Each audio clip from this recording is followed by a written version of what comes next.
Boa noite a todos. Me ouvem?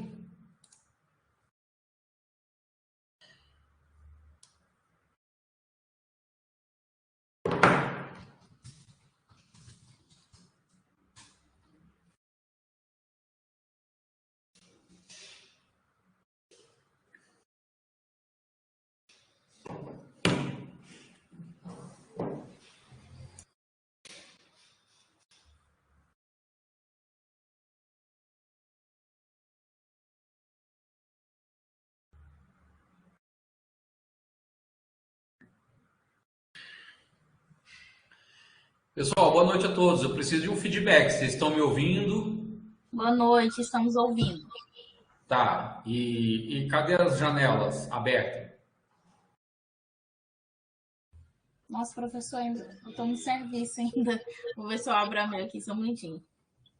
Tá bom. Então eu vou pedir a todos os convidados, porque acredito que essa sala. Eu estou aguardando a professora, a nossa coordenadora, a professora Luciana, entrar, até porque é minha primeira palestra aqui com vocês, com a Unifanap.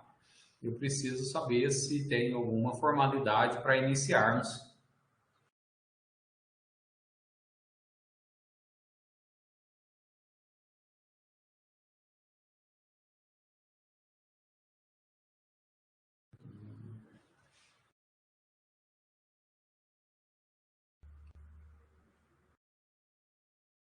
Oi, Luciana, boa noite. Oi, Bem, professora? professor, tudo jóia? Tudo ótimo. Eu estava acabando de falar aqui para os meninos, como é a minha primeira palestra com vocês, não sei se tem alguma formalidade para iniciarmos, se os alunos têm possibilidade de abrir as câmeras, igual na aula, para a gente... Sim, eles podem, com certeza. Pode, né?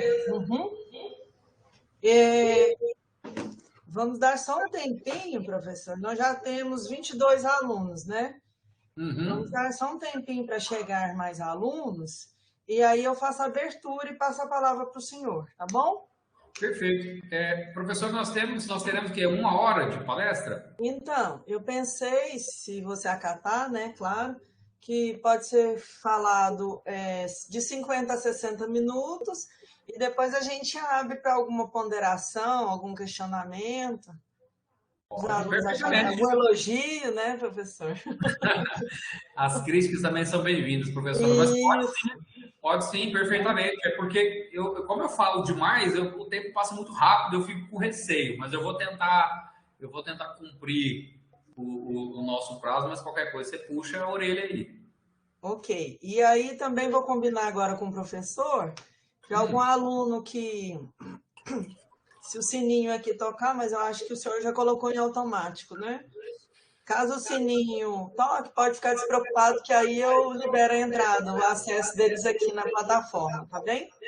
Ah, tá. Bom, eu já apertei aquilo que é para liberar todo mundo. Eu percebi, mas caso Tá. aconteça, fica tranquilo, não precisa se preocupar com isso não, que eu vou dinamizando, tá bom? Perfeito, professora.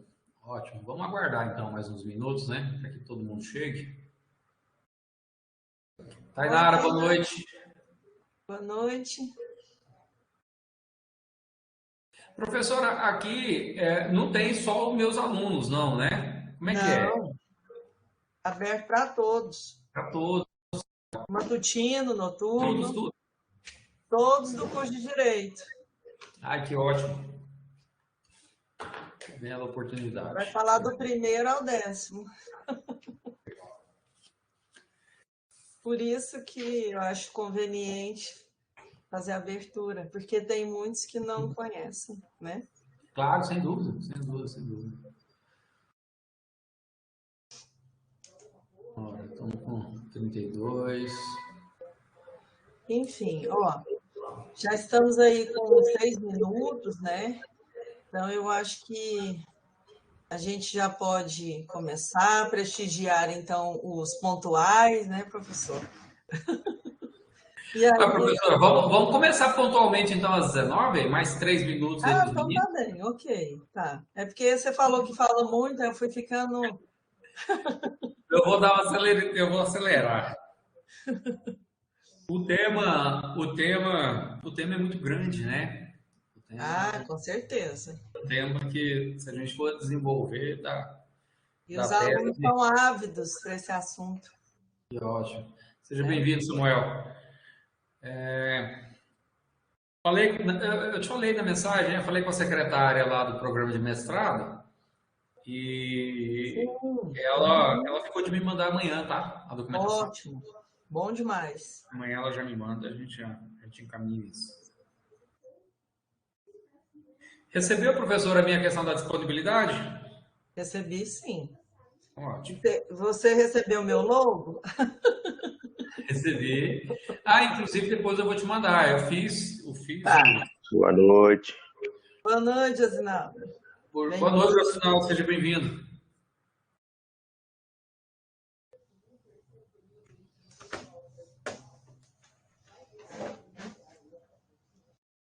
Vou te mandar aqui, professor, enquanto eu estou lembrando, um modelinho que eu fiz.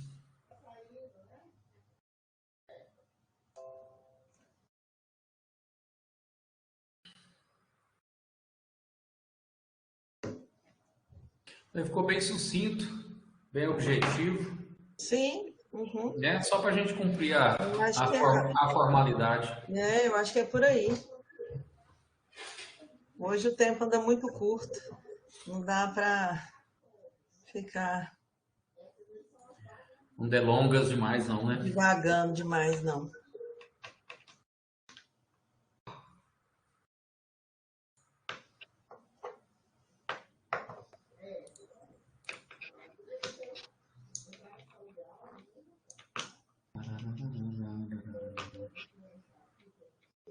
Hoje, pela manhã, nós tivemos um filme, professor, no Cine Direito, um projeto que a gente está implantando. E depois eu ouvi os debates. O filme foi o Tropa de Elite 2, aquele... Agora o inimigo é outro, né? Sim, sim. E aí, devia ter colocado o professor como debatedor. Nossa, é outro filme também, assim, que tem... Mas foi muito legal a iniciativa. Eu acho que a gente pode continuar. É e excelente. Filmes com outros assuntos que eu achei bem pertinente. Acho que o aprendizado, assim, fica mais... Um trabalho que eu fiz lá, esse semestre lá na Federal, com filme também, professora, foi nesse sentido também. Eu usei aquela minissérie da Elisa, acho que é Matsunaga, né? A que matou o marido, que era o dono da loja. Sim. Uhum. No Netflix, né? Isso, no Netflix, acessível a todo mundo, e ali para a gente tratar de prática jurídica, processual penal, constitucional. Uhum. Porque passa os momentos do julgamento, né? Sim, ali você faz... As táticas, né? Eu já assisti. Uhum. Exatamente. Aí eu apliquei atividades em cima do filme. Então, assim, é o que a professora disse. Eles têm um aproveitamento, né, bem legal. É bem interessante esse tipo de atividade, realmente. Professora, que horas? Fique à vontade. Fique à vontade. Então, vamos lá. Vamos prestigiar os alunos pontuais, não é mesmo? É isso. Olha, boa noite a todos, muito bem-vindos. É com muita satisfação que, né, vamos continuar com o nosso segundo dia da nossa Semana Jurídica. Hoje nós temos o prazer de receber o professor Eduardo Nascimento Moura, certo? É um professor também do nosso corpo docente. Creio que muitos de vocês ainda não o conhecem, mas terão oportunidade, né, de conhecer nos semestres seguintes. Hoje nós vamos falar sobre violência doméstica, tá bem? Vamos caminhar nesse assunto por volta de 50 a 60 minutos, né? Depois vamos abrir o espaço para questionamentos, considerações, críticas, elogios, o que vocês acharem pertinentes, tá bem? Então, agora é 7:01, vou passar a palavra para o professor Eduardo Moura, para que ele possa explanar o seu assunto da noite. E, de antemão, gostaria de agradecer muito, viu, professor Eduardo, que o senhor também, logo de pronto, né, já acatou o convite, já se ofereceu. Então, assim, muito obrigada pela oportunidade. E quero também agradecer a presença de alguns professores aqui presentes também, tá bom? Então, passo a palavra para o senhor. Professora, muito obrigado. A honra é toda minha, a oportunidade de estar falando aí para uma plateia, né, tão privilegiada e que é dos alunos de direito. Eu digo que direito ainda, diante do cenário, principalmente do cenário econômico que nós vivemos, social, né, direito ainda é um curso de elite, né, então eu digo que os alunos são realmente privilegiados, né, e não deixa de ser uma plateia absolutamente qualificada. Então a honra é toda minha, vou estar sempre à disposição aí da universidade e da professora. Agradecer também a presença dos alunos, né? Nós temos aí quase 60 pessoas nos assistindo. A professora citou também a presença de alguns professores, alguns colegas, sejam todos bem-vindos, é um prazer compartilhar esse momento com vocês. Bom, eu vou me apresentar rapidamente, para quem não me conhece, eu sou advogado criminalista e ambientalista, tenho meu escritório aqui em Goiânia, sou professor aí na FANAP e na Universidade Federal atualmente. Sou mestre em Direito, com especialidade também na área de Direito e Criminologia, ambos pela Universidade Federal, e nós vamos falar. Fui policial também 10 anos, antes de optar pela advocacia, e hoje nós vamos falar de um assunto temerário e, infelizmente, que vem crescendo a cada dia, a cada ano no Brasil, que é violência doméstica. Vou trazer aqui alguns casos de repercussão nacional em que estive atuando. Já adianto que não existe nenhum tipo de compromisso ou responsabilidade em eu trazer. Eu já visto que são casos que, em razão da notoriedade, né, de rede nacional, são casos públicos, qualquer um pode consultar no Google, que as informações estarão lá. Então, a gente não incorre em nenhum tipo de ilegalidade com as informações que trarei. Para quem é aluno, eu não sei se tem algum aluno meu aí, até gostaria que manifestasse, já me conhece, sabe da minha forma de conduzir, qual seja, a gente precisa interagir, tá? Então, eu gosto de associar conhecimento teórico com a prática, né? Efetivamente, como é que a gente aplica esse conhecimento e como é que a gente sobrevive a isso. Então, as interrupções podem ser absolutamente a qualquer momento. Se quiser levantar a mãozinha aí do computador, se quiser gritar, professor, para aí que eu não entendi, eu não concordo, eu não gostei, a interrupção é absolutamente livre, fiquem à disposição. Perfeito? Vamos lá. Tá todo mundo vendo, tá, professora, a projeção? Tá, né? Tá. Ainda bem que você está aqui agora, viu, professora? Porque todo dia eu passo uma vergonha, os meninos sabem, eu sou o mais burro do mundo para mexer com informática. Aqui é minha secretária que monta minha sala, eu entro, a projeção, tem dia que é os meninos que projetam, porque eu sou... Gente que é velha é bem complicado, mas vamos lá. Então, esse é o nosso tema, violência doméstica, né? Vamos, deixa eu ver aqui, como é que eu faço aqui? Vou passar assim, peraí. Aí. Acho que é assim mesmo. Bom, então, eu vou trazer teoria e nós vamos contextualizando, tá bom? Com relação à violência doméstica, né? Qual que é o conceito de violência doméstica, né? Violência doméstica sempre existiu, né? Claro que sempre existiu, né? Agora, no Brasil, nós temos um marco, né? Que é a 11.340, chamada Maria da Penha, do ano de 2006. Né? Então, entende-se por violência, conceituando, né? Entende-se por violência doméstica e familiar contra a mulher qualquer ação ou omissão baseada no gênero, preste atenção nessa questão do gênero, tá? No gênero que lhe cause morte, lesão, sofrimento físico, sexual ou psicológico e dano moral e patrimonial. Primeira ressalva, primeira situação importante. Não, se alguém aqui já ouviu falar, pode manifestar. Eu lembro que questão de alguns anos atrás, poucos anos depois da promulgação da lei em efetivo exercício, nós tínhamos, escutava alguns burburinhos do tipo, ah, mas a Maria da Penha também serve para homem. Ah, mas eu já vi juiz aplicar a Maria da Penha para homem. Tá? Então, se existe ainda alguma sombra a respeito disso, nós vamos desmistificar isso hoje, tá bom?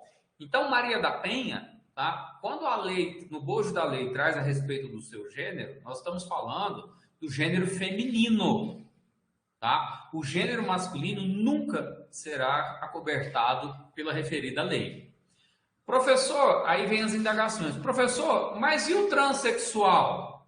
E a pessoa que se reconhece no gênero feminino? Bom, então você já perguntou e já trouxe a resposta. Se a pessoa se reconhece, né, se trata-se de um transexual, a pessoa, né, passou ali por uma cirurgia de troca de sexo, de órgão genital, né, se mudou a sua documentação civil, se apresenta, né, publicamente, socialmente, enquanto gênero feminino, tá? Então, sim, nesses casos nós temos, sim, né, a lei, ela alcança essas pessoas, tá bom? Em todos os ambientes. Por quê? No ambiente prisional, as pessoas restritivas, né, que estão sofrendo restrição de liberdade, também, viu, gente? Isso no sistema penitenciário, estou falando isso em nível nacional, a nível nacional. Também é uma problemática, porque também, por exemplo, os transexuais, as pessoas que têm um reconhecimento, por exemplo, trazendo isso para a praxis, a pessoa, por exemplo, ela não pode ficar na ala masculina. Ela tem que ficar na ala feminina, quiçá uma ala específica, então, para pessoas transgêneras, tá bom? Então, é uma situação que abarca absolutamente todas a sociedade. Os que estão livres entre nós e os que estão presos também. Como eu falei, interrompam quanto quiser, tá? Aqui um pouquinho também de história, para quem, principalmente aos iniciantes do curso, né? Surgimento da Lei Maria da Penha, a 11.340 de 2006, foi criada para homenagear a cearense Maria da Penha Maia Fernandes, que está viva, viu, gente? É uma das tantas vítimas de violência, né, doméstica e familiar do país. Maria da Penha foi casada com um professor, veja bem, professor universitário e economista, e esse por 2 vezes tentou matá-la. A primeira vez usando uma espingarda como recurso, né, e deixando ela paraplégica, e a segunda vez tentou eletrocutá-la por meio de uma descarga elétrica enquanto ela tomava banho. O caso envolvendo Maria da Penha tornou repercussão gigantesca, que a Comissão Interamericana de Direitos Humanos da Organização dos Estados Americanos foi acionada, tá? Então isso teve repercussão internacional, né? E devido a essa repercussão do caso ocorrido, foi criado a 11.340, que foi sancionado em 22 de setembro do referido ano, no caso 2006. A criação da lei, né, se deu justamente após a grande repercussão do caso e devido à necessidade de garantir a proteção para as mulheres vítimas de violência. Existe uma discussão, gente, muito grande com relação à efetividade da referida lei. Tá? Nós vamos abordar isso mais adiante nos casos práticos que eu vou trazer. Por quê? Bom, professor, mas como é advento da 2006, a partir de 2006, né, a violência doméstica aumentou ou diminuiu no país?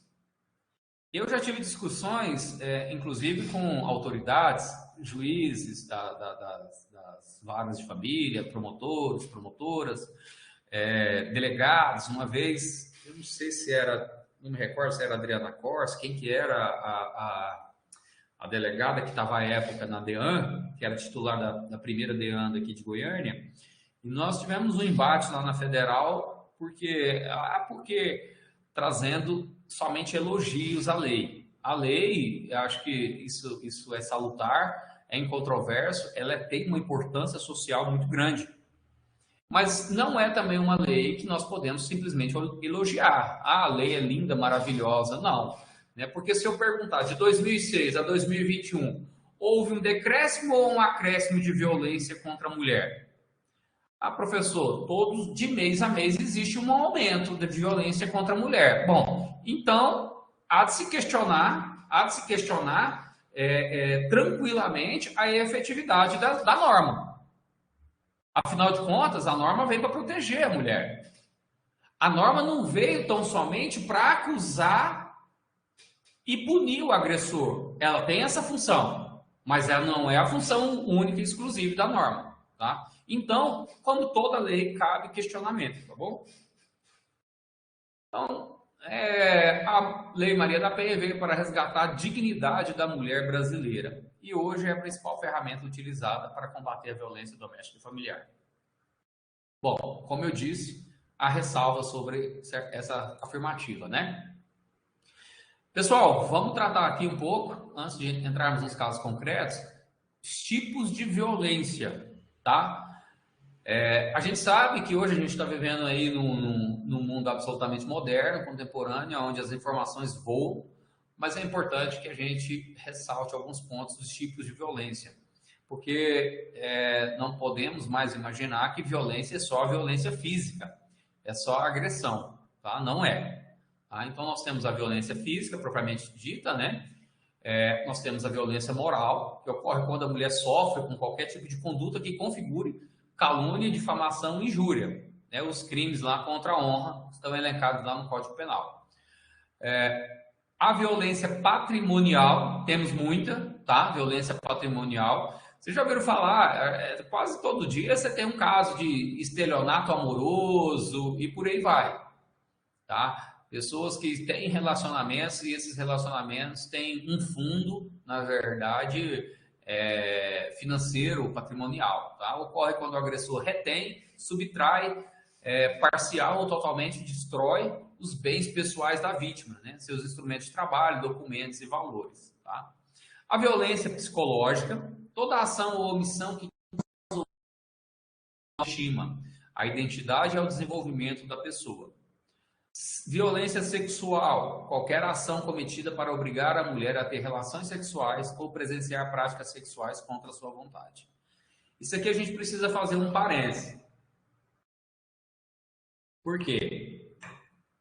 Infelizmente, algumas mulheres, né, ainda são sujeitas à submissão sexual dos seus cônjuges, dos seus companheiros, né? Professor, mas eu sou casado há 20 anos, há 25 anos. Eu sou obrigado a manter relação sexual com meu marido? Eu tenho que exercer a função de mulher, de esposa? Não, você não é. Ah, mas eu sou noiva. Ele quer ter relação sexual comigo para casar. Ele está cometendo crime. Ele está fazendo um tipo de abuso, não só sexual, como nesse caso psicológico. Tá? Ah, é meu namorado. Ele quer ter relação sexual e eu acho que eu sou obrigado porque eu sou namorada. Não, você não é obrigado. E aqui esse discurso meu, ele é jurídico, tá, gente? Eu não tenho viés político. Não é questão de viés político. Então, não tem mimimi aqui, não. Eu estou discutindo direito material. Tá? Então, sem qualquer tipo de viés político. O que a gente está dizendo aqui é a respeito do bojo da lei. Tá? Ah, mas qualquer tipo de ato sexual? Qualquer tipo de ato sexual. Nós vamos falar da figura do advogado como assistente de acusação das mulheres vítimas de violência, ou mulheres ou crianças vítimas de violência sexual.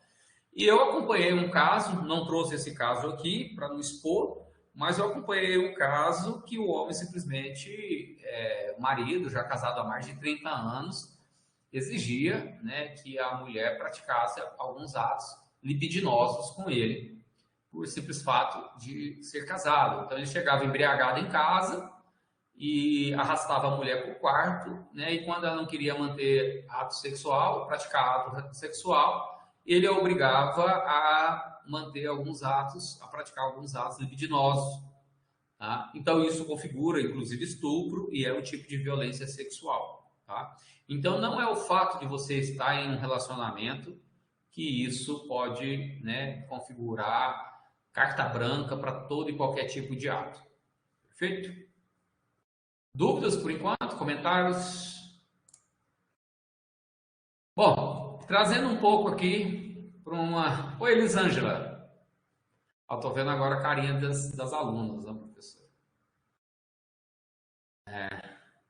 E aí, trazendo um pouco aqui, esse é um viés muito dos meus estudos, trazendo sobre políticas públicas, né? Então, o Estado brasileiro, depois de ratificar os documentos internacionais de proteção à mulher, assumiu obrigações no plano internacional, prometendo-se adotar medidas para garantir os direitos humanos das mulheres no âmbito das relações domésticas e familiares, resguardando-as de toda forma de negligência, discriminação, exploração, violência e crueldade. Tá? Então, o que nos falta realmente no nosso país são políticas públicas adequadas. Só um instante, deixa eu só desligar um telefone aqui.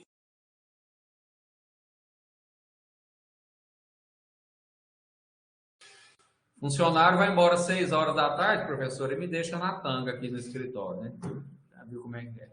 Edivânia, bem-vinda. Ó, os rostinhos conhecidos estão chegando. Boa noite, professor. Tô triste, viu? Cadê minha turma aqui em peso de janelinha aberta? Você tá vendo, né, Elisângela? Deixa vocês comigo amanhã.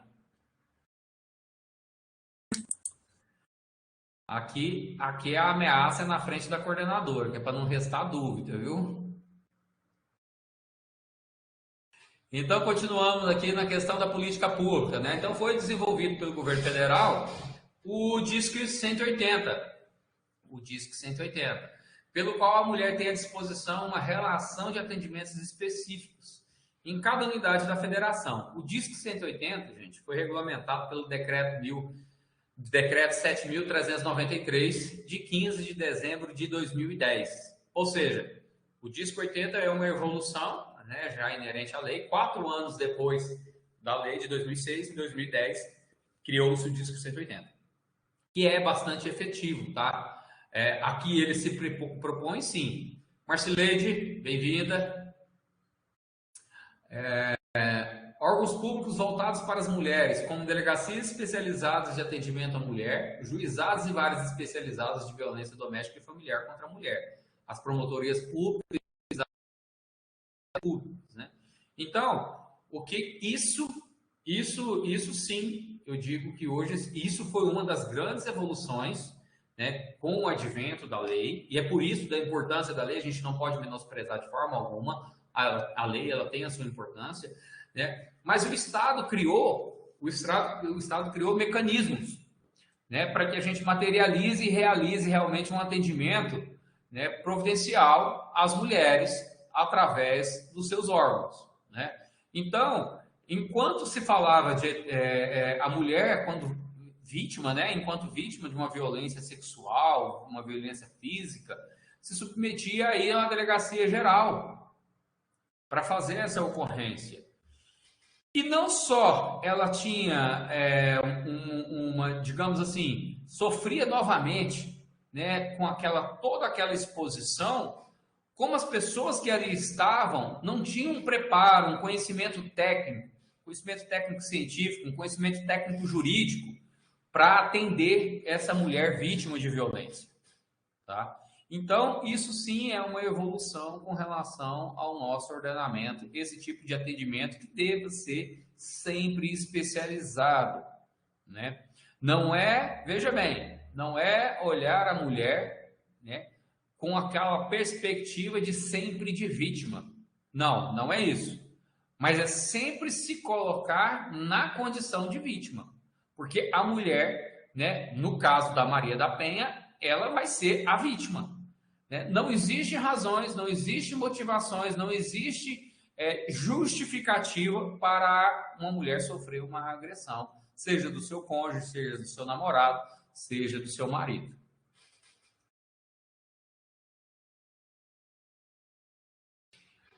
O CNJ se uniu à Associação dos Magistrados Brasileiros e em 2020, quer dizer, 10 anos depois do DISC 180, a campanha Sinal Vermelho contra a Violência Doméstica. A ideia é que a mulher consiga pedir ajuda em farmácias, órgãos públicos, agências bancárias com o sinal vermelho na palma da mão. Pessoal, eu não sei se alguém conhece alguém que sofreu violência, né? Às vezes a gente conhece porque infelizmente vem acontecendo cada vez mais, mas acreditem que esse sinal trouxe à tona muito mais conhecimento ao poder público de mulheres que sofrem de violência, né? Que sofreram violência. E acredite, a eficácia desse sinal é absurda. Os números, as estatísticas dentro né, se buscar, se tiver alguém pesquisando a respeito disso, dentro por exemplo, das delegacias, das DEANs, né, que são delegacias especializadas, é altíssimo. Mulheres que fazem uso, que fizeram uso desse sinal.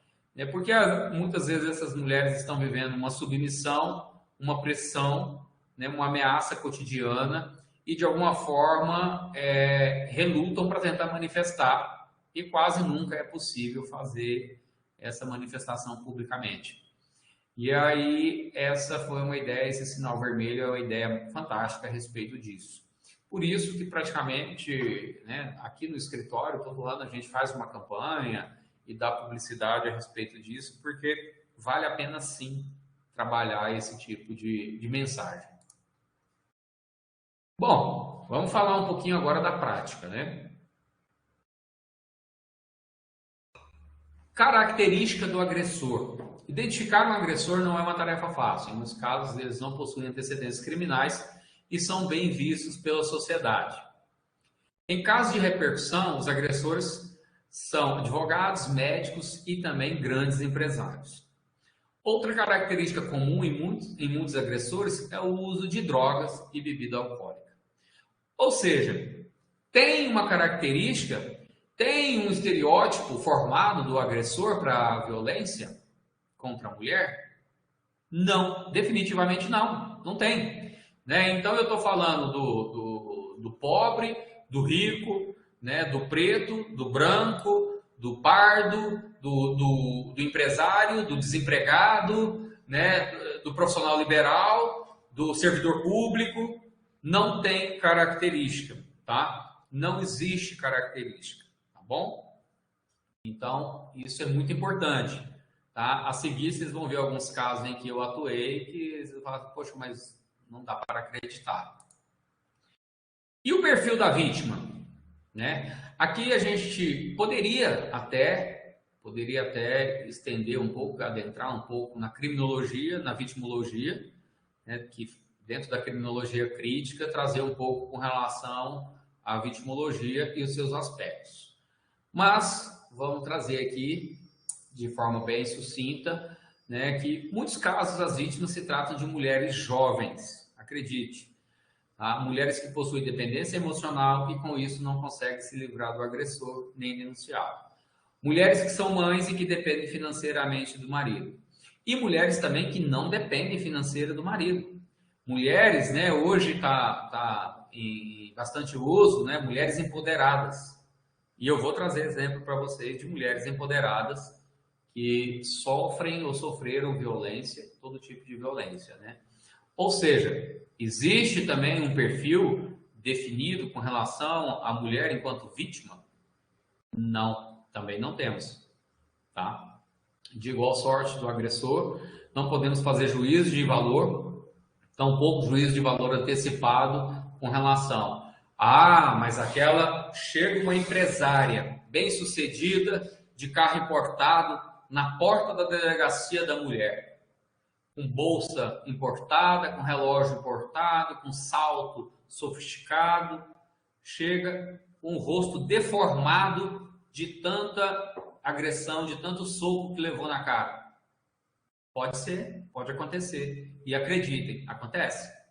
E acontece muito. Tá? Inclusive na alta sociedade. Isso não é raro esse tipo de fato, esse tipo de acontecimento, tá bom? Então, não é raro mesmo. Então, não vamos julgar. Não ache que a vítima de agressão, de violência domiciliar é aquela que vai desamparada, sozinha, de ônibus para a delegacia, que não é.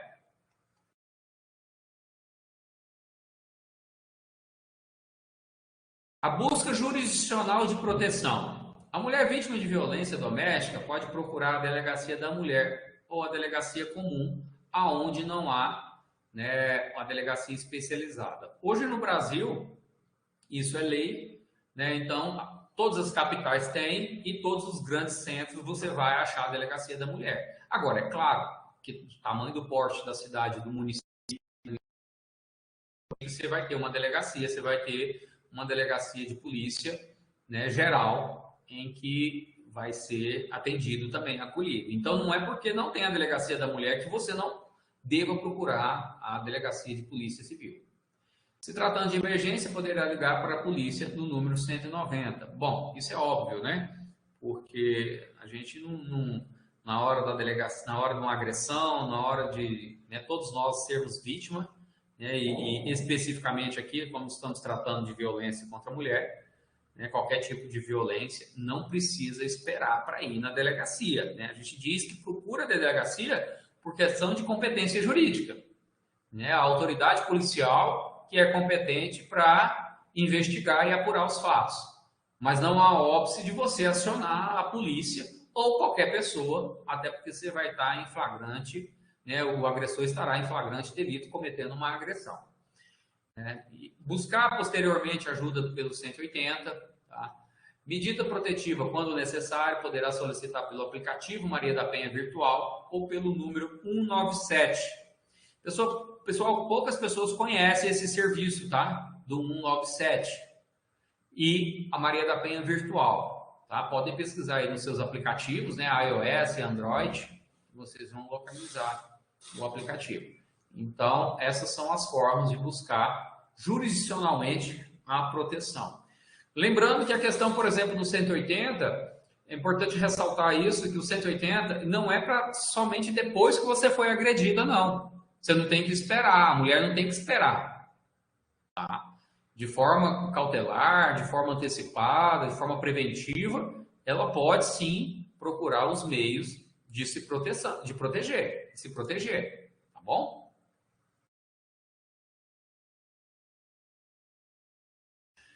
Bom, advogado na acusação.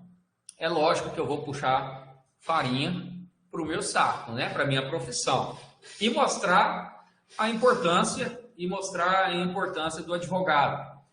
Primeiro porque eu dei uma entrevista para a televisão acho que ontem, e eu estava falando sobre a responsabilidade social que nós advogados temos. Eu sempre falo isso para os meus alunos, os meninos que estão aqui. Juliana, boa noite, tudo bem? O pessoal que está aqui me conhece, sabe? Eu falo da importância do advogado, né? Nós fazemos parte, né? Ali nós compomos o tripé da justiça. Sem advogado não tem como ir à justiça. E nós temos uma responsabilidade social, tá? Então, o advogado, eu lembro do meu saudoso pai, depois que eu saí da polícia e exonerei do Estado, do serviço público, e optei pela advocacia, né? Ele falou, não acredito, meu filho prendia bandido, matava bandido, agora vai soltar bandido, né? A advocacia está longe de ser soltar bandido, né? Ou de ser somente soltar bandido. É importante que as pessoas saibam que nós, advogados, temos também a competência de acusarmos. Mas, professor, mas quem acusa não é o Ministério Público, principalmente se tratando na esfera criminal? Sim, a depender das ações, né, as ações que são públicas, incondicional, a representação, quem detém a ação é o Ministério Público. Mas as privadas, ou as que necessitem de representação, pode ser feito e deve ser feito através de um advogado. E mesmo nas ações públicas. Tá? Nós temos a figura do assistente de acusação nos crimes dolosos contra a vida e não há óbice algum para que em qualquer ação você constitua o seu advogado de confiança. Por quê? Você sofre violência doméstica, você sofre uma agressão. Você vai na delegacia, você vai procurar a Polícia Civil para registrar a ocorrência. Você vai estar como? A mulher vai estar como? A mulher vai estar abalada emocionalmente, não vai conseguir relatar efetivamente como os fatos ocorreram, não vai se recordar desde quando esses fatos vêm se ocorrendo, os sinais de violência que o agressor sempre transmitiu. Então, é aconselhável que essa mulher, que essa vítima, busque um profissional, porque eu vou estar isento da emoção. O advogado, né, ele não é parte. Então, por mais que seja, que repudiamos o ato, né, do agressor, e com certeza é o que sentimos, esse repúdio, mas ali eu não estou para fazer juízo de valor. Eu estou para levar essa mulher mais bem preparada ao poder público para que sim, quem tem a competência de fazer o juízo de valor, que será o juízo da causa, faça a melhor decisão, tenha a melhor decisão. Hoje nós temos, com relação à atualização da Maria da Penha, a autoridade policial, ela pode, né, e deve, a depender do caso, de ofício, né, decretar uma medida protetiva. Então, quanto melhor elaborado, quanto maior robustez eu tiver nessa representação, maior e melhor a chance de obter o quê? A garantia para essa mulher. Tá? O primeiro caso que eu trago aqui para vocês, que foi de repercussão nacional, foi com a Cibele de Paula Silveira. Eu sou advogado da família. Ela tinha 31 anos, ela foi assassinada em 2015, a mando do marido. Olha a coincidência, ele chama Eduardo e era advogado. Advogado, hein? Advogado Eduardo. Esse satanás ainda usa meu nome, ainda tem um nome igual ao meu ainda. Aí o que acontece? À época, ela era servidora da Caixa Econômica e participava de grupos de ciclismo. Esse caso deu muita repercussão no Brasil todo. Ele contratou as pessoas para matarem, para simular como se fosse, como ela tinha uma bicicleta cara, para simular como se fosse um latrocínio, tentado ou consumado. No caso, foi um latrocínio tentado, porque não levaram a bicicleta, até porque descobriu-se depois que o objeto ali não era a tentativa do roubo do patrimônio, e sim para que tirasse a vida dela. E como é que esse caso, por que é interessante a gente trazer esse caso? Como é que se descobriu? Porque ela foi abordada, para quem não se recorda, isso tudo tem no Google, tá? Se você colocar, você vai achar N matérias. Ela estava no grupo de ciclismo, pedalando. Ele estava junto no grupo, com alguns metros atrás na bicicleta dele, ele no mesmo grupo. Os bandidos que abordaram ela chegaram de moto, 2 em uma moto, deram voz de assalto, simularam um assalto e fizeram um disparo de arma de fogo na sua cabeça. Obviamente ela já caiu sem vida. Acontece que isso no IML, né, uma pessoa, quem aqui já viu ou já estudou alguma coisa de medicina legal, com relação à autópsia, né? Autópsia ou autopsia, tá, gente? Os dois termos são corretos. Então, ali na autopsia, no momento da autopsia, identificou-se hematomas e mancha no corpo da Cibele, que não tinha nenhum tipo de referência, não fazia referência ao tiro. Ela tomou um tiro na cabeça. No máximo que teria alguma escoriação no ombro, alguma coisa muito de leve pelo tombo. Agora, hematomas em boa parte do seu corpo não fazia muito sentido. Então, graças à polícia técnica científica, graças à perícia, né, começou-se a buscar outras razões, outras motivações, chegando ao responsável de fato pelo assassinato dela. E aí nós assumimos o caso.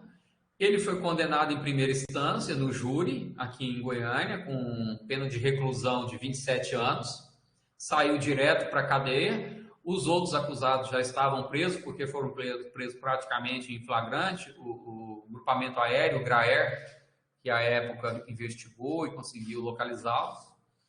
E eles ouviram deles que foi a mando do marido, tá?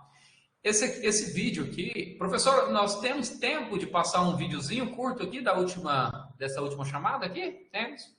Isso aqui foi uma entrevista que foi feita algumas semanas aqui comigo e com a dona Fran, que é a mãe da Cibele, aqui no meu escritório, e uma cobrança nossa da justiça, porque o Eduardo hoje, ainda em liberdade, ele já foi preso por nós 3 vezes, mas graças aos recursos nos egressos tribunais, no STJ e no STF, ele continua em liberdade. E ele vem gastando muito dinheiro a par disso, né, para se manter em liberdade, à busca da sua liberdade. É um direito dele, é um direito constitucional e legal e processual dele, mas é uma injustiça que principalmente a mãe amarga isso dia a dia. A gente vem manifestando, eu tive com o Ricardo Lewandowski, que é o ministro do Supremo, há poucas semanas atrás, despachando diretamente com ele a respeito desse caso, porque é uma afronta à sociedade, é uma afronta às mulheres do Brasil, que esse cara ainda está em liberdade. E pasmem, professora, segura essa agora. O homem assumiu uma igreja em Aparecida de Goiânia, está como pastor, como líder religioso. Quem é aluno meu sabe disso.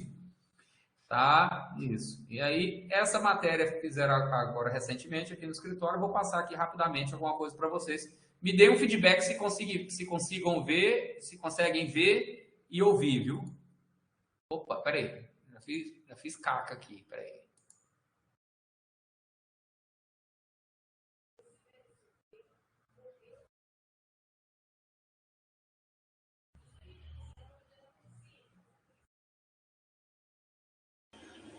Professor Eduardo está sem áudio para nós. É.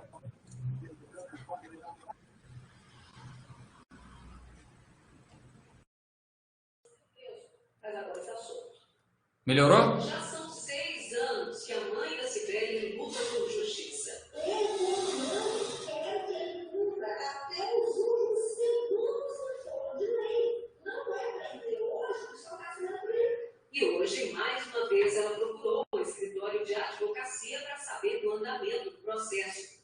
Até porque a família descobriu que Eduardo de Oliveira.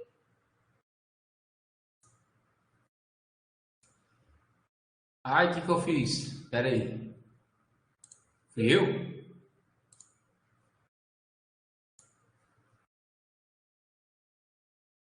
que está acontecendo? Oliveira Francisco agora é pastor de uma igreja evangélica que fica em Aparecida de Goiânia. O viúvo de Cibele ostenta a nova profissão nas redes sociais. O líder religioso é formador de opinião. O líder religioso é uma pessoa que trabalha, a igreja em si, ela é um instrumento que promove a vida, a paz, o conforto. Quando eu preciso de algo, eu vou procurar um líder religioso para que eu tenha uma paz, né? Uma palavra de conforto, tem uma sensação que para eles o que compensa. Porque eu posso ter uma opinião, eu posso ter uma vida normal, inclusive religiosa, diante de Deus da sociedade. O Eduardo está sem áudio. A tribuna de Cibele. Sem áudio? Condenação de mandante do assassinato. Ouvindo bem. Eu estou ouvindo.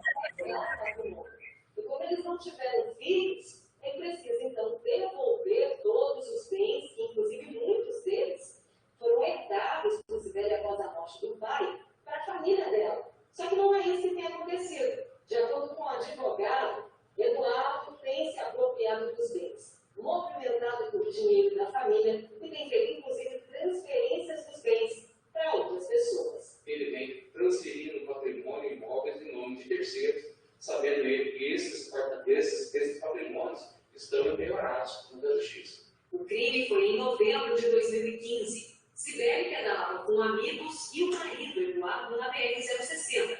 Perto de Abadia de Goiás, ela foi baleada. Na época, o caso chegou a ser tratado como latrocínio, mas a polícia conseguiu prender os assassinos. Eles confessaram que foram contratados pelo marido de Cibele para cometer o crime e que receberiam R$40 mil de seguro de vida dela. Mas o Eduardo ficou com o dinheiro do seguro de vida e foi preso e solto por 3 meses. Voltou o Eduardo em liberdade, com o fundamento de que, como não tinha transitado em segunda instância, ainda existiam instâncias a ser recolhida, ele colocou ele em liberdade. O advogado da família entrou com despacho no Supremo Tribunal de Justiça pedindo a prisão de Eduardo, que hoje responde pelo crime em liberdade.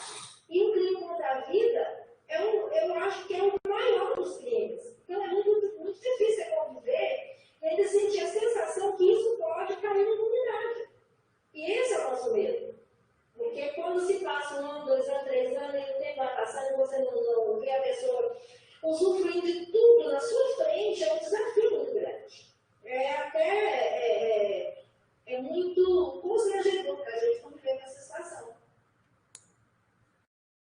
Bom, ô, Juliana, você não estava ouvindo, não?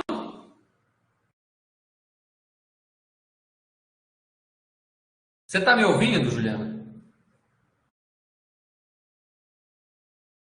Juliana, vocês estão me ouvindo ou não? Eu acho que é algum problema no computador da Juliana, porque eu estou ouvindo normal. Eu também. É normal. Normal. Tá normal, professor, a maioria. Tá tranquilo. Tô ouvindo. Seu PC.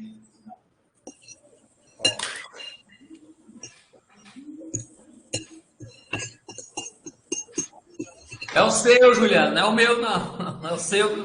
Eu fico doido, porque eu já não sei mexer com o negócio. Você fala que o meu tá errado, aí eu piro no cabeção. Bom, imagina a dor dessa mãe. Há 6 anos, a gente trabalhando no caso dela para pôr esse assassino na cadeia. Então, assim, os meninos que estão comigo lá no direito constitucional sabem. O que está acontecendo é legal, é constitucional. Ele está fazendo uso do instrumento que o Estado oferece. Né? Agora, é imoral, é um absurdo. Né? Mas, infelizmente, né, lá no IED a gente aprende a dicotomia entre moral e direito. Né? Então, é importante a gente ver. E agora vocês imaginem se a família não constitui um advogado de acusação. Isso porque eu já coloquei ele 3 vezes na cadeia, por iniciativa minha. A família... Aí é importante, olha só. Olha o tanto que é importante a figura do assistente de acusação, do advogado, para te ajudar. A família nem imaginava que eu poderia excluir ele dos quadros de advogado. Porque... pensa uma vergonha para nós, né? As pessoas já falam mal de advogado à torta e direita. Você imagina você ter um advogado assassino. As peças dele que subiram para o tribunal, para o STJ e no STF, tem lá. É porque é advogado. Não é advogado, ele é assassino, ele é bandido. E aí, por iniciativa, a família nem sabia que tinha essa possibilidade. Eu impetrei uma representação junto à Ordem dos Advogados, aqui da Seccional Goiás, e tive êxito por unanimidade no pleno, né, do Tribunal de Ética e Disciplina, e eu consegui excluir, tanto que a ação é minha, a representação é minha contra ele, não é nem da família. Então, vejam o quanto é importante você ter um advogado para te representar, porque por mais que a família sofresse, por mais que a família, né, não tenha conhecimento técnico para fazer uma representação adequada, necessária. Tá? Bom, segundo caso, esse foi bem recente, saiu agora também na televisão, com relação a uma médica que foi vítima de violência, pasmem, pelo marido médico, dono de hospital em Iporá. Então, é aquilo que eu falei, né? Então, assim, não é o pobre, não é o que não tem conhecimento, não é o que não tem estudo, não é o que tem cultura que agride. Tampouco também não é a pobre, não é a mulher inculta que vai sofrer vítima de violência. A gente está falando de um casal de médico, tá? A gente está falando de um casal de médico. Deixa eu ver uma coisa aqui, se a gente consegue buscar aqui. Tá aparecendo para vocês a janelinha do link que eu abri?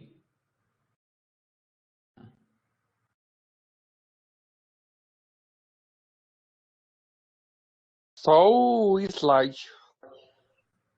Ah, o vídeo não está aparecendo. Esse. Peraí.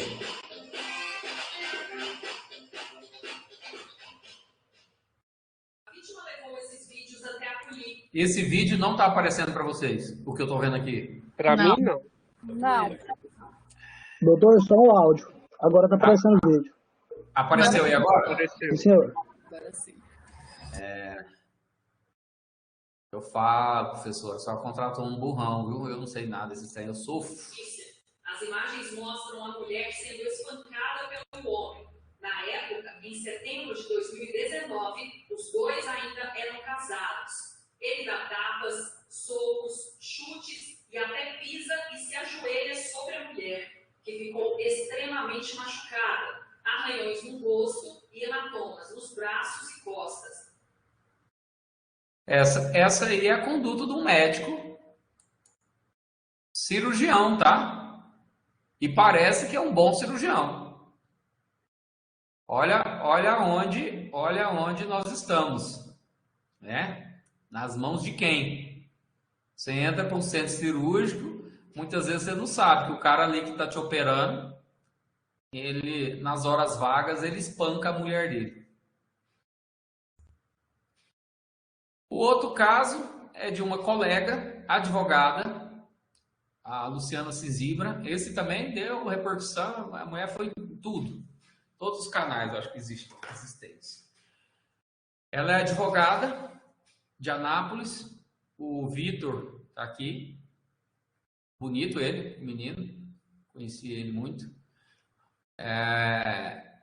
Filho de políticos renomados em Anápolis, de ex-prefeito. Família rica, piloto de avião. Arrebentou com a Luciana, né? Diz que também vocês tenham visto isso. Quando eu assumi o caso, pelo alto poder aquisitivo do Vitor, altíssimo, né? Na verdade, porque os outros dois também são de alto poder aquisitivo. O pessoal falou, né, você não vai conseguir nada não, cara, isso aqui. Pois bem, pus ele na cadeira. Vamos ver o que mais que a gente tem aqui. Da advogada. Se uma advogada desesperada de tanto, né, ser espancado, sofreu isso e depois, no desespero, inclusive ela demorou algum tempo para me constituir, porque ela estava atordoada, e é advogada. Você imagina as pessoas que são leigas, que não têm conhecimento jurídico, como é que fica a cabeça de uma mulher que sofre violência? Ela não sabe nem para onde ir, nem para onde vai. Ela não sabe nem errar. Porque ela está abalada psicologicamente, emocionalmente, ela não se sente isso eu escuto da boca das mulheres que eu advogo. Eu me sinto um lixo, porque eu me senti um pedaço de carne que fui mastigado e jogado. E essa dignidade, nós, advogados, que abarcamos essas causas, nós temos condição e temos uma obrigação social. Vamos passar aqui um pouquinho. A prisão do filho do ex-prefeito de Anápolis, Vitor Augusto do Amaral Junqueira, trouxe à advogada uma mistura de sentimentos. Primeiro momento, a sensação de alívio, porque a gente vê que a justiça está sendo feita.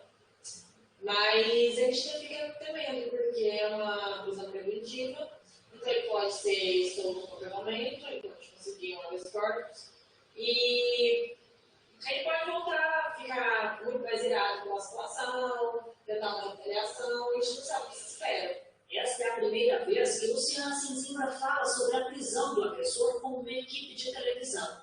E contou que mesmo com o vídeo que prova as agressões, ela já recebeu mensagens e julgamentos de pessoas que a culpam por tudo que está acontecendo ao Vitor, e dizendo que a história está indo longe demais. Várias mensagens eu recebi de pessoas falando que eu estava exagerando a situação, que eu tinha que superar, que eu estava tentando bater nessa tecla. E, bom, eu acho que o problema da agressão, da violência doméstica por si só, é isso. O agressor ele nunca transparece ser essa pessoa. E ele, no convívio social, é uma pessoa agradável, uma pessoa de paz, uma pessoa... Só que quando está com a vítima, ele não é essa pessoa, não tem esse comportamento. Então, no meu caso, ele era assim, era uma pessoa que tinha um convívio social excelente, pessoas realmente adoravam ele, era uma pessoa super tranquila, ele ficava brigas, né, em qualquer ambiente. Tanto que quando aconteceu, se eu não tivesse o vídeo, eu tenho absoluta certeza que as pessoas que nos conheciam não acreditariam. Vitor foi preso depois de, em um mês, violar 12 vezes a norma de ficar longe de Luciana. Dia 2 de maio mesmo, ele passou várias vezes rondando a casa dela até altas horas da madrugada. A prisão preventiva foi decretada nesta segunda-feira e Vitor se apresentou espontaneamente ao grupo de capturas de Anápolis. Agora ele está na unidade prisional da cidade à disposição a defesa do Vitor provavelmente vai solicitar, através de uma habeas corpus, uma revogação dessa prisão preventiva, né? Uma vez decretado ou não, cabe a magistrado, né, que é competente para decidir sobre isso. O processo continua em curso da mesma forma, né? Nós temos, inclusive, um processo principal, que já tem audiência marcada para o começo do ano que vem, né, então, para decidir efetivamente sobre essas agressões do Vitor. A situação vivida por Luciana a aproximou de muitas mulheres que sofreram ou sofrem o mesmo que ela passou. A única coisa que eu posso aproveitar nessa situação é ajudar outras mulheres. Porque a partir disso, a partir dessa situação toda... Acho que acabou aqui. Bom, vocês viram, né? Normalmente eu não penteio o cabelo, é por isso que eu saio daquele jeito, viu, gente? Eu não gosto de pentear o cabelo. Vocês viram que, assim, a gente está falando de uma advogada que extremamente preparada, de uma boa família também, de Anápolis, com um poder aquisitivo bem legal, né? Vítima de uma violência de um namorado que literalmente espancou. Né? Então, assim, os absurdos. Né? Então, eu digo que o agressor, ele não tem cara, ele não tem nada. Bom, é isso. Professora, como estamos de tempo? Consegui? Sim, com louvor. Consegui. 7 minutos. Segurar dentro do tempo aqui, a gente deu uma corrida. Sim, professor. Bom, eu não sou, né, da área e diante dessa explanação aí me veio algumas indagações, né, que talvez também seja dos alunos. Me desculpe a simplicidade, né? Mas assim, então, o disco 180 é o para a mulher e o 190 é para o homem, é isso? O homem com violência doméstica liga para o 190 e a mulher para o 180. O 180 ele é um canal específico para a mulher vítima dessa violência. Só que lá não é um atendimento emergencial. Ela está sofrendo a violência naquele momento. O agressor, por exemplo, está cometendo ali a agressão. Se ela tiver oportunidade, ela não vai pegar o telefone na emergência e ligar no 180. De nada vai adiantar. Ela tem que ligar no 190. E quem vai chegar é a Polícia Militar. Inclusive, a Polícia Militar tem um policiamento específico, que é Patrulha Maria da Penha, professor. É um trabalho, né? Eu sou muito fã da Polícia Militar, apesar de não ter pertencido a essa corporação, mas eles tentam fazer dentro do possível, dentro do seu efetivo, e tem esse grupo, né, Maria da Penha, Patrulha Maria da Penha, que chama, né? Então, a mulher, no ato da violência, ela tem que ligar no 190. O 180 depois vai auxiliá-la em relação a várias questões, tá? De ordem social. Por exemplo, se precisar de lugar para ficar, dos filhos, acolhimento, questões nesse sentido.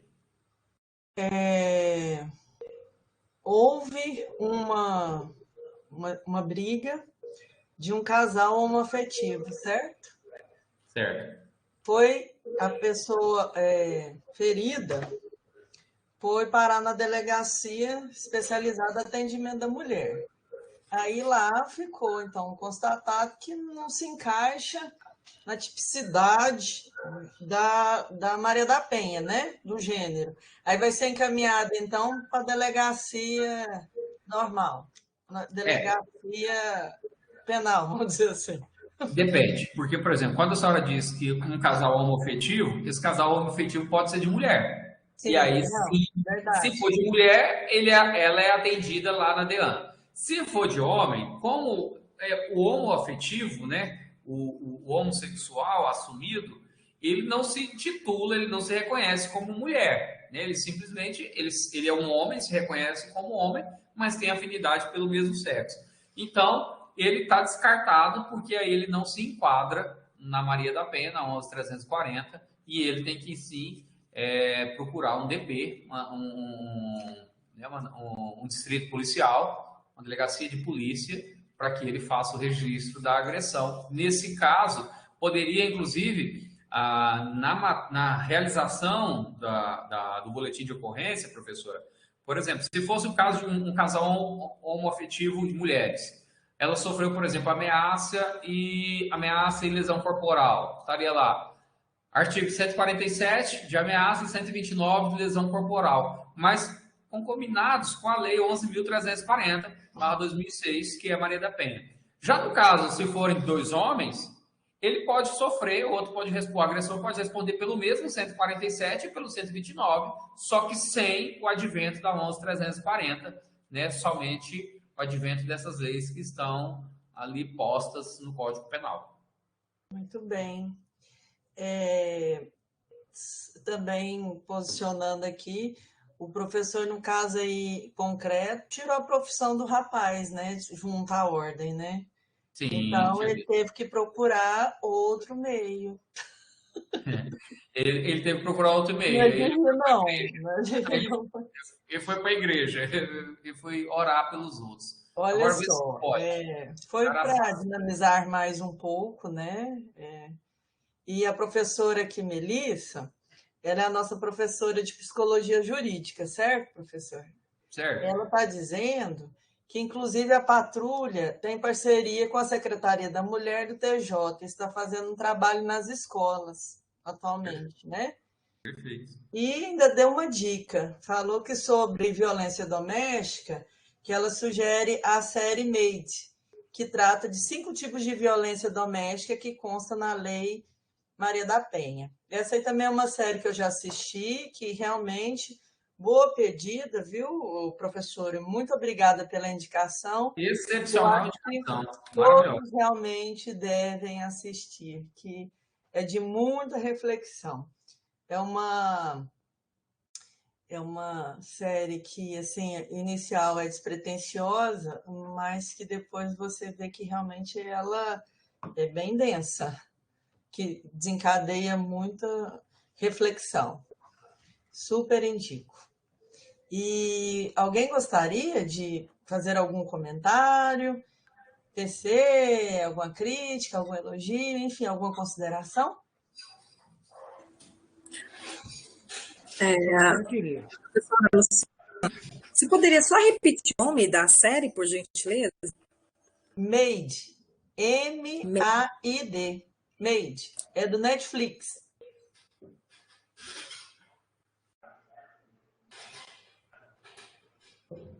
Professora. Diga. Já vamos no período noturno. Então, eu não queria fazer pergunta para o professor Eduardo, não. Não foi o seguinte. Ele falou na questão lá que não tem uma característica das pessoas a cometer o crime. Mas eu queria falar para o professor que eu observo na análise da imprensa, qualquer coisa assim, a grande maioria que comete crimes de violência são os pobres e os negros. Casos dos ricos são as coisas esporádicas, tem dinheiro. É o caso do pastor e agora aí. Se ele não pode divulgar mais, vai para a igreja. A igreja é um refúgio também disso. Então, professor, eu vejo o seguinte, sabe? Que o pobre ainda e o negro é muito mais sacrificado e as leis não estão ao lado dele porque não tem um bom advogado. Esse é um comentário que ele fazer, viu, professor? Javan, desculpa, mas é porque o seu áudio, eu pelo menos... A senhora conseguiu ouvir, professora? Eu não consegui entender o começo da sua pergunta. Você quis dizer, me corrija se eu entendi mal, mas você quis dizer que a pessoa que é pobre, ela tem dificuldade de buscar recursos para se defender, é isso ou não? Também. Dificuldade, porque na realidade a grande maioria dos CEPAGs desse Brasil é pobre e negro, porque não tem acesso à justiça, né? Um bom advogado. Casos do rico aí, coisa esporádica, né? Você não vê rico dentro da cadeia, é muito difícil. Mas há alguns casos aqui. Não, perfeito, eu concordo com você. E não acho que é só questão da justiça, né? O pobre, com absoluta certeza, toda a dificuldade social dele é muito maior diferente do que quem tem dinheiro. Essa dificuldade existe. E é por isso que a sua pergunta é extremamente importante. Por quê? Você fala assim, professor, mas então não é todo mundo que tem... Os meus alunos brincam comigo. Falam assim, não é todo mundo que tem dinheiro para te contratar. Tá. Mas por isso nós temos a Defensoria Pública. Por isso que nós precisamos ser politizados. Porque nós temos que exigir do poder público políticas públicas para isso. O que você está dizendo é uma constatação, é incontroverso, o Jafan. É incontroverso. O que você está dizendo é absolutamente correto. Você tá coberto de razão. Só que nós não podemos e não precisamos ficar omissos, né? Nós temos que dar voz a essas pessoas, né? Então temos que, se a gente se cala, se consente, né, e não tomamos providências, sejam elas jurídicas, sejam elas políticas, né, só vai piorando. E com certeza, reafirmo, você está certo. O pobre, sempre a dificuldade dele vai ser muito maior, sim. A professora Melissa pontuou aqui. Todos cometem crimes. Quem cumpre pena, quem não tem recursos para se defender. É mais complexo um pouco, né, professora? Distúrbios também, né, professora Melissa? Na área da psicologia. Então, assim... Professora. É claro que onde falta as políticas públicas, né, como bem o professor disse, vai ser a classe realmente mais sacrificada, né?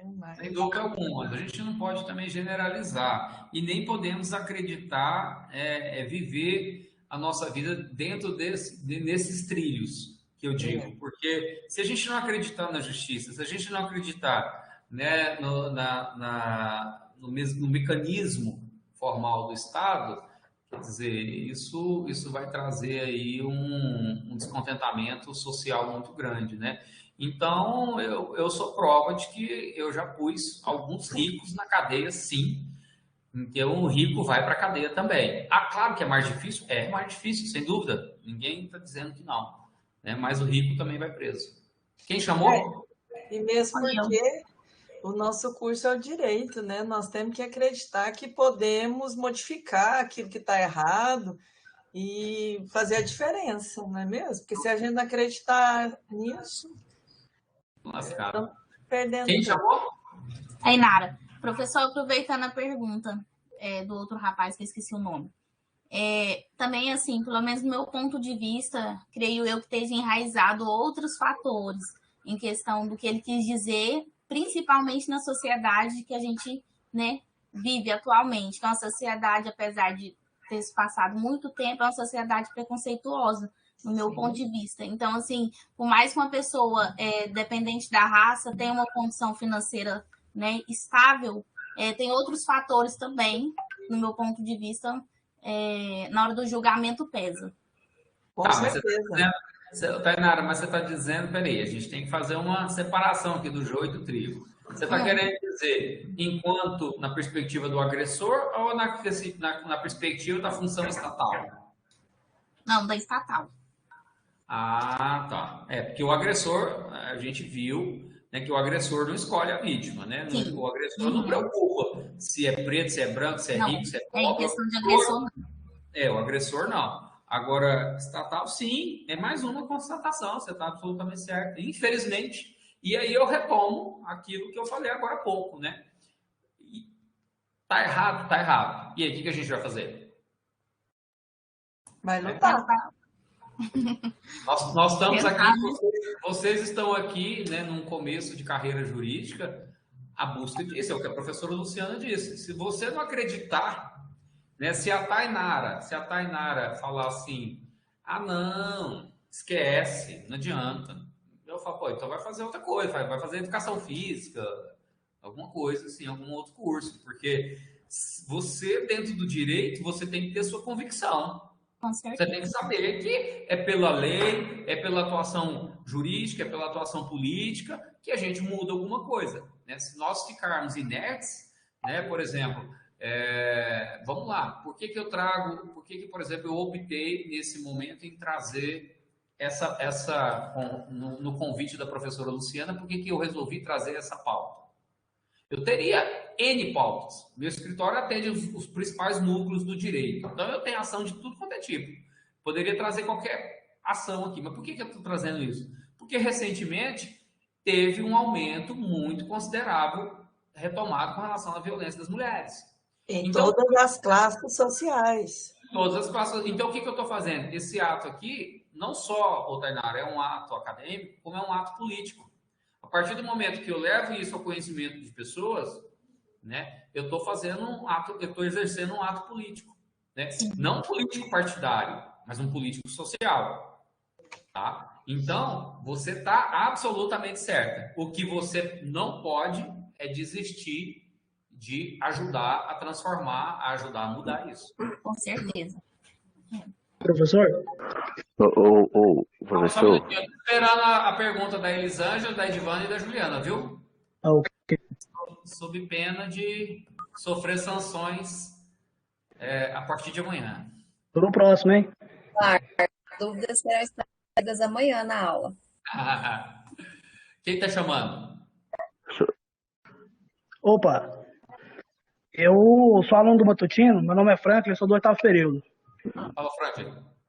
Então, eu estava vendo na palestra aqui uma coisa muito interessante. O senhor enfatizou os tipos de violência doméstica, né?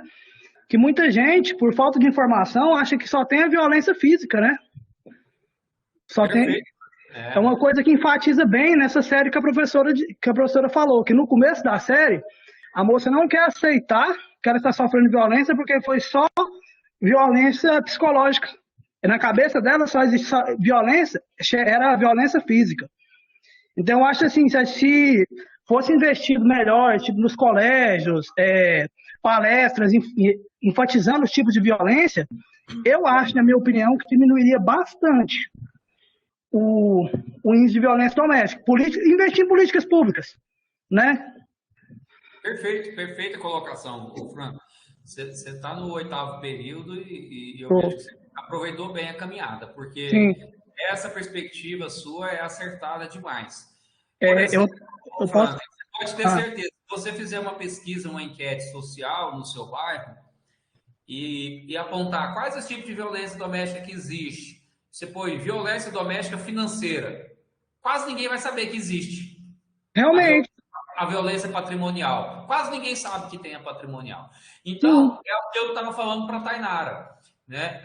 O trabalho nosso, né? O meu trabalho, enquanto advogado, enquanto responsável, carrego comigo essa parcela de responsabilidade social, é fazer esse trabalho de formiguinha. Quando tem oportunidade, trazer à tona, né? Porque é só através do conhecimento que a gente vai conseguir disseminar, né, essas características. Isso. E advogar é isso. Advogar é trabalho de formiguinha mesmo. É fazendo pouco que a gente consegue muito. Entendeu? Eu posso citar um caso aqui, que minha mãe é advogada criminalista, eu acompanhei ela num caso. Foi lá na cidade de Palmeiras, foi prima de uma tia minha tia também é advogada, ela é advogada civilista. A gente chegou aí lá para dar um apoio para a família, levar para a delegacia e tudo, né? O rapaz descarregou uma 380 pro rumo da esposa dele. Descarregou pro rumo da esposa dele. A gente conversando com ela para ela denunciar, ela falou assim, mas ele não me bateu. Entendeu? E é uma coisa que a gente fica atado, né, doutor? O senhor já deve ter visto muito esse tipo de caso, né? Muito. Mas ele não me bateu, ele tem nome na cidade, ele zela muito pelo nome dele, eu não posso denunciar ele por isso. Não pegou, né? O tiro não pegou na cabeça, então tá tudo certo. Pois é, uma coisa sem base, sem nexo. Mas é igual o senhor disse, é trabalho de formiguinha. E a gente está falando de um crime doloso contra a vida, na modalidade tentado, né? Então, assim, isso dá tribunal do júri, só para você ter uma noção. Realmente, isso dá tribunal do júri. Então, é um absurdo, né? Não aconteceu nada. Pô, como que não aconteceu nada? Ele cometeu um crime contra a vida. Pois é. Ele só não executou, ele só não teve o resultado morte, independentemente da vontade dele, porque a vontade, né, o que a gente chama no direito de ânimos, o ânimos necante dele era de matar, não é isso? Realmente. Eu até vi, eu não sei se foi vigorado, se foi sancionado, mas eu vi não sei se foi decisão ou foi uma proposta de tirar o posse das pessoas que cometem violência doméstica, o posse de arma. Tirar o posse deles, aquelas pessoas que têm arma. Perfeito. E por que não também conceder a posse para a mulher vítima? Tem isso também. Professor Eduardo. Oi. Mas assim, uma curiosidade, se há, né, boa noite primeiro, né, os colegas, né? Mais uma curiosidade, pensando aí, né, nas diversas formas de violência, né, possível que a mulher ela sofre, e assim, muitas das vezes ela não denuncia porque, como você mesmo bem observou durante a sua explanação, ela tem outros atributos que o esposo, ela acha que aquilo é menos, né, é inferior a tudo que ele toma. Mas diante disso, existe, supondo que ela ache que aquilo é desnecessário, tem alguma medida que para ser tomada diante da situação que ela não queira separar do seu cônjuge, mas ela acha que aquilo não é conveniente, mas que não traga tanto transtorno para o seu relacionamento, caso ela queira continuar? Tratamento psiquiátrico. Aí já é questão de psicologia. Pois é, isso que eu estou pensando. É o que a professora Luciana falou. Eu não tenho tanta autoridade para falar. Né, mas penalmente falando, penalmente, ela fala assim, olha, eu quero que ele pare com essa coerção, mas aí eu fiquei pensando, não existe algum mecanismo? Primeira coisa, Elisângela, é importante ressaltar que é o seguinte, esse tipo de violência, na maioria dos casos, salvo algumas exceções em lesão corporal leve, crimes contra a honra, salvo essas algumas exceções, esse tipo de crime é de ação pública incondicionada. Então, não tem isso. Sabe aquele ditado, briga de marido e mulher, não se mete a colher? Se mete sim, tá? Então, você está sabendo, você está vendo que a sua vizinha está sendo espancada. Você tem prova daquilo. Não precisa ela ir representar, tá? Se qualquer do povo, pode ser a vizinha, ligar para a polícia e falar, minha vizinha aqui tá tomando tiro, tá tomando facada, tá tomando murro, tá não sei o quê. Polícia chega e vai dar a voz de prisão, e essa ação é uma ação, né, que o Ministério Público que vai tomar para si, porque é de competência do Ministério Público, e não adianta ela amanhã ou depois ela falar, mas eu quero, não quero, blá, blá, blá. Agora, no que tange as questões do aspecto psicológico, né, aí eu realmente peço escusas, porque aí eu não tenho competência e capacidade para... Não, sim. Eu pensei foi mesmo assim, no meio penal, porque eu vi uma situação muito parecida com a conhecida minha, amiga mesmo. Ela sofria alguns constrangimentos, inclusive num dos que você citou, de forma, quando ele bebia, havia aquela meio... É um abuso mesmo, né? De forma... Forçação de barra para ela praticar sexo com ele, né? Sim, ela gostava muito dele, mas diante dessa situação, ela se viu nisso, né? E uma das falas que eu falei para ela, eu falei, olha, você tem que denunciar, porque isso é uma violência. E assim, ela não queria de forma alguma, né? E aí ela falou assim, nossa, eu queria que cessasse isso, mas eu não sei se tem. E assim, depois disso ela acabou se divorciando dele exatamente por conta da bebida, porque sempre que ele bebia acontecia esse tipo de situação. Mas aí eu fiquei pensando agora, depois da sua explanação, e nesse caso que eu vi, se havia, né, um meio legal, não só psicológico, concordo com os colegas sobre a questão de dependência emocional, de ser necessária uma intervenção do psicólogo, mas ao mesmo tempo fico pensando se não teria uma intervenção no meio mesmo legal, assim, se teria ou não. Mas aí... Degradativo. Por exemplo, numa situação dessa de sua amiga, por exemplo, você já não vem com... Eu digo assim, a gente não vem com antibiótico, a gente vem primeiro com analgésico.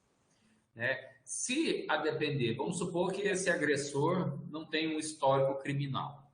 Se no primeiro susto, com uma medida protetiva, por exemplo, afastando ele do lar, alguma coisa nesse sentido, se nisso a ficha dele, né, cair, e ele cair, entender, né, que o que ele está cometendo é muito sério, é muito grave, se esse remédio sarar, tá ótimo, né? Se não, tem que evoluir até a bezetacil, que seria a cadeia, para ver se ele aprende a lição, né? Então, é dessa forma que se lida, é dessa forma que a justiça conduz, né? Agora, infelizmente, muitos agressores, alguns sim, eu mesmo não só advogo, né? Eu tenho realmente essa bandeira de advogar a proteção das mulheres e da criança, mas o escritório como um todo, a gente advoga para agressores. E tem pessoas que cometem isso uma vez na vida só e nunca mais volta. O cara fala, eita, a situação é pesada, é séria. Então, uma noite na delegacia, 2, 3 dias preso, muitas vezes a pessoa aprende a lição. Mas, infelizmente, não é a maioria. E, professor, a professora Melissa, de Psicologia Jurídica, está falando que os maridos também podem participar do grupo reflexivo de homens da DEAN. Então, Sim. assim, já é um caminho também, né? Existem vários grupos nesse sentido, a professora está certa. Existem vários grupos. Inclusive, isso aí é um tipo de medida que quando você pede, por exemplo, cautelarmente atualmente os juízes estão aplicando. Inclusive, eu tenho uma ação aí de Aparecida nesse caso. Entramos com a medida protetiva. Antes, inclusive, da instrução do processo, professora, o juiz já determinou que o suposto agressor nem está ainda, né, digamos assim, finalizado o processo, nem tem uma sentença penal condenatória, e o juiz já determinou que cautelarmente ele já entra nesses programas. Uhum. Tá? Então, a coisa vai de forma gradativa, viu, Elisângela? Professor, a fala. Que é um assunto assim que desencadeia muitos outros, mas nós já estamos no nosso tempo, infelizmente. Eu preciso encerrar, porque a plataforma daqui um pouco vai encerrar, certo?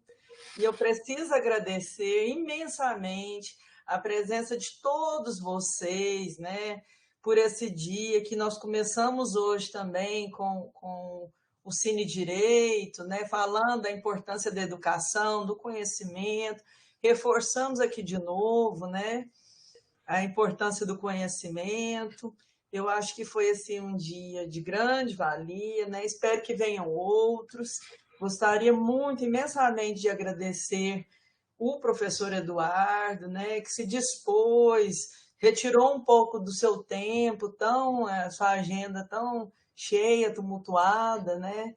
Para poder vir aqui ministrar essa palestra para nós. Então, assim, que seja o início de uma série, professor, né? Vamos combinar que depois a gente organiza outros assuntos, porque isso é um assunto realmente que os alunos gostam muito, tem muitas dúvidas, né? E não só do penal, mas também da área civil, porque isso aí também esbarra em outras áreas, né? Para poder resolver. Não fica só na esfera penal, depois desencadeia a área civil de família, a área de indenização, né? Enfim, é um complexo do direito, né? Tudo. O direito é lindo. Sucessão, civil, tudo. É isso aí, tá bom, gente? Professora, eu agradeço demais, imensamente, mais uma vez, o convite e a oportunidade. Nós é que agradecemos pela excelente palestra. Espero ter, de alguma forma, contribuído com alguma coisa. Com certeza. Agradeço também a presença de todos os professores que aqui estiveram, que deram a sua contribuição, né, para brilhantar mais aí a palestra. Muito obrigada para todos os presentes. Boa noite. Ficam com Deus. Boa noite a todos. Grande abraço.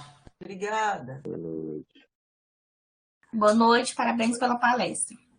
Obrigada, parabéns para vocês também, por terem participado e estarem conosco até agora. Obrigada. Até a próxima. Até.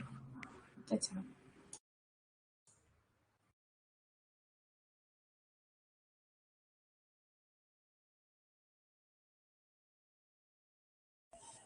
Ela saiu, né? Precisava falar com ela. Obrigada, Eduardo. Foi ótimo, viu, a palestra. Até amanhã, né? Até amanhã, professor. Obrigada. Obrigada, você, a professora também, Melissa, que estava presente.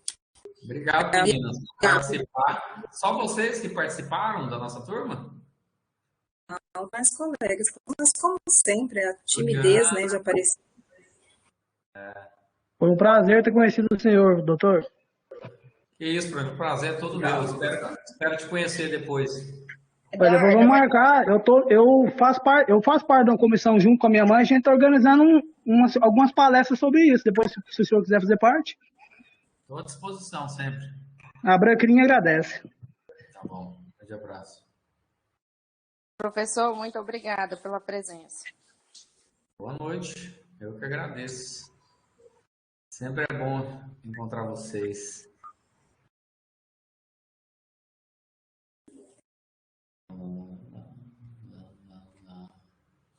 Cadê, hein? O povo aqui.